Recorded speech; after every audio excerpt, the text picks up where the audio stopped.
आउ केतोटी विरल मूर्ति नारायण अमृत शयन मुद्रा विशिष्ट एक सुंदर मूर्ति सेठारे शोभा पाउछि। एहाकु बाद देले श्रीकृष्ण आउ एक सुंदर गिरी गोवर्धन मूर्ति एठारे पूजित हुए।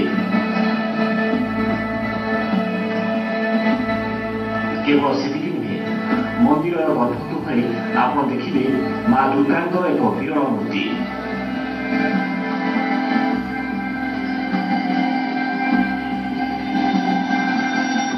सांब दशमी विषुव संक्रांति एवं माघ सप्तमी अवसर में अनुष्ठित हुए स्वतंत्र उत्सव। तेरे माघ षष्ठी अवसर में एठारे लागि होतिबा मनोहरी भोग बेस लोकप्रिय। लोकलोचन ठारू दूरे थिबा बिरंची नारायण मंदिर कारुकार्य खूब सुंदर एवं यार सांस्कृतिक इतिहास बेस तथ्यपूर्ण। स्थानीय गवेषक पंडित संग्राम आचार्य सहित मंदिर बुलवा बेले आमको मिलता अनेक रोचक तथ्य।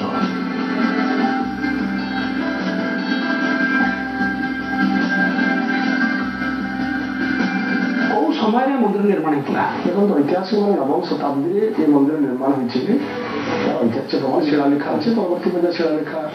परवर्ती पर्याय ध्वंस नष्ट हो किंतु ऐतिहासिक मत देते नवम शताब्दी थे नवम शताब्दी पर मंदिर निर्माण होती कलापहाड़ को आक्रमण पर मंदिर मूर्ति आज खंडित विग्रह होगा विग्रह होगा परवर्ती पर्यायर 1530 रु 60 मसीहा जो है जो कलापहाड़ आक्रमण परवर्ती पर्यायर रिजर्वेशन होती विभिन्न ऐतिहासिक विभिन्न मत अच्छे ये गोटे पौराणिक मंदिर कि ये जो आम मूर्ति देखिए चतुर्मुखी सूर्य अच्छा तो ये पूजा शैली कौन सूर्य सूर्यंकर उपासना सूर्यंकर उत्तरायण ठार दक्षिणायन पर्यंत जब आप देखो चतुर्धा मूर्ति चतुर्धा मूर्ति आप कौटी पाइबे 4टी द्वार अच्छी जमी जगन्नाथ मंदिर चतुर्द्वार विशिष्ट अच्छी गोटे शिलार गोटे शिल्पी गोटे पथर निर्मित होती जो पथर द्वार आप देखुं गोटे मूर्ति को समस्त उपासना करते सांब दशमी जमी सांब तपस्या करते विश्वास करेंगे निकट जो ये प्रस्तर देखुं आप ये प्रस्तर बहुत पुरातन पथर ये समुद्र निकट थी जो जहाज में जाऊे से आणुले